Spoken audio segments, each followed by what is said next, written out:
late Barangay Captain Mel Lumbang of Barangay Lakyos, Arayat. Tama po. Sino po ang investigator on case?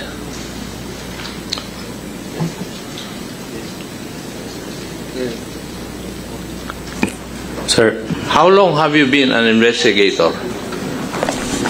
almost 2 years po. And what training in investigation did you have? Criminal investigation course po. Saan po nangyari ito? Nueva Ecija, PPO po. Nueva Ecija. Okay. Saan po pinatay si former Barangay Captain Mel Lumbang? Sa loob po ng lumang barangay hall po nila sa Lakyos, Arayat, Pampanga po. Sa loob ng barangay hall? Mismong sa loob ng opisina niya? Sa terrace po. Terrace? Ng barangay hall. Ng barangay hall? Yes po. Yes. Ano po yung firearms na ginamit? M16 rifle po. Yes. And therefore, meron pong nahulog na mga basyo ng bala. Yes, Mr. Chair. At may nakuha rin siguro na bullet heads ng M16. Tama? Fired cartridge lang po. Wala yung bullet head sa katawan ni Juan? Wala kayo nakuha? Doon sa katawan ni the late Barangay Captain? Slugs. Yung slugs? Wala po, Mr. Chair. Bakit hindi nyo pina-autopsy yung katawan ni Juan? The late Barangay Captain?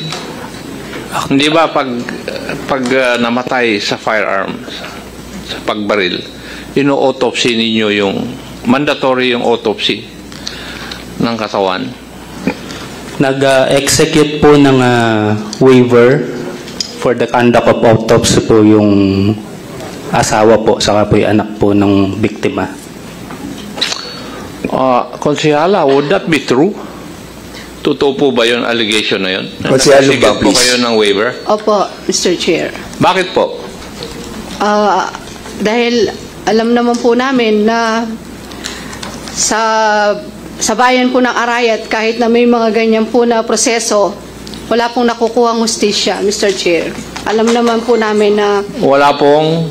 nakukuhang hustisya po sa ganyan na pangyayari. Ay kung kayo po mismo opisyal ng ating gobyerno, kayo na mismo ang nagsasabi na walang nakukuha ng ustisya sa gobyerno, hindi po ba dapat mag-resign kayo? Dahil hindi po kayo naniniwala sa ating gobyerno? Mr. Chair, kami po naniniwala po sa ganyan na pangyayari. Kaya ngayon nga po, nandito ako para ilaban po yung kaso ni Mel. Kasi... Pero... para ipaalam ko po sa inyo, Konsehala, importante po na makuha ng kapulisan yung cartridge at saka yung slug ng bala para ma-identify kung ano talaga yung baril na ginamit doon sa pagpatay sa inyong nasirang asawa. Kaya ganun po yung aking pagtatanong dahil yun po yung talagang protocol na pag-iimbestiga po sa kasong mga ganito. Kung kayo po mismo hindi naniniwala na kayo po ay makakakamit ng hustisya, bakit po kayo nandito ngayong araw na ito? Ang tagal na po na nangyari noong 1 taon. Di po ba? Paano ngayon magkakaroon ng ebidensya ng pulis na kung makuha yung gunman at saka yung baril na ginamit, paano mapapatunayan ng kapulisan na yung baril na yun ay yung baril na ginamit sa pagpatay sa inyong nasirang asawa? Di po ba? Opo, Mr. Chair, lalo na po kami, ngayon lang po nangyari sa amin yung ganitong pangyayari. Hindi po na-explica sa amin ng kapulisan na importante yung kanilang gagawing autopsy sa kanya. Dahil sa oras po na yon, talagang wala po kami sa aming pag-iisip para makapaggawa po ng desisyon, Mr. Chair. Thank you. Decision po ninyo yon. Hindi naman natin may babalik pa yung nakaraan. Anyway, Mr. Investigator, ilang pong tao ang kasama ni Kapitan dun sa lugar?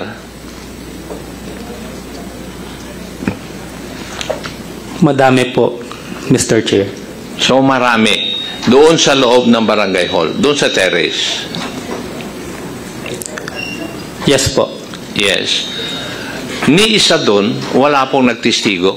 Wala po kayo nagtistigo na pipirma ng affidavit o magbigay ng statement. Wala po. Wala po kaming nakuha, Mr. Chair. Dahil natatakot din po sila sa seguridad po nila. Natatakot. Hindi po ba, pag natatakot po lahat ng tao, magagawa nga po yung mga loko-lokong tao yung gusto nilang gawin. Hindi po ba? Yes, Mr. Chair. Alam mo rin siguro yung kasabihan na evil will triumph when good men do nothing. Yes, Mr. Chair. Yes. So, bakit hindi po niya sila mapilit? Kasi sabi niyo may dalaw po kayong witnesses. Bakit hindi yung mismo malapit kay Kapitan at nakakita doon sa gunman? Yun ang dapat mag-witness. Kasi sigurado na pag magaling yung abogado nung kung sino man ang masasampahan ng kaso, baka hindi makalusot o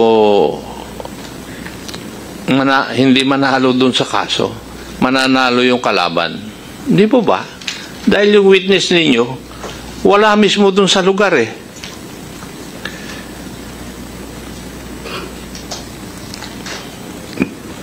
Gumawa po kami ng mga paraan, Mr. Chair, na kumbinsihin yung mga tao na possible na nakakita. But isa po sa kanila wala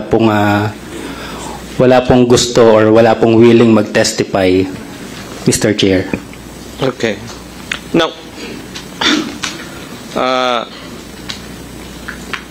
ano po ba yung pinapipirmahan nyo doon kay Konsehala? Yung affidavit po niya, complaint affidavit po niya. Affidavit? Yes, Mr. Complaint. Chair. Okay.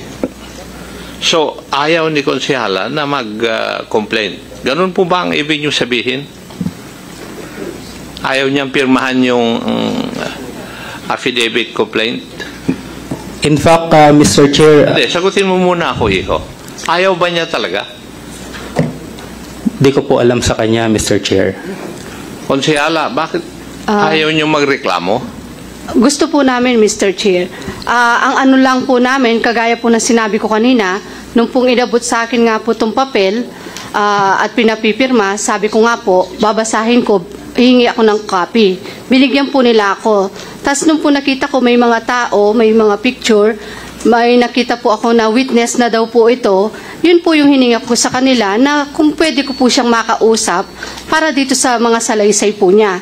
Dahil dito po sa nakasaad dito sa salaysay ko na pipirmahan, ako po'y kumukonforme dun sa mga salaysay po nung witness. Kaya bago po ako magpirma, yun po yung hiniling ko sa kanila na kung pwede ko po siyang makausap para dito sa mga salaysay po niya na binitiwan dito sa papeles, Mr. Chair.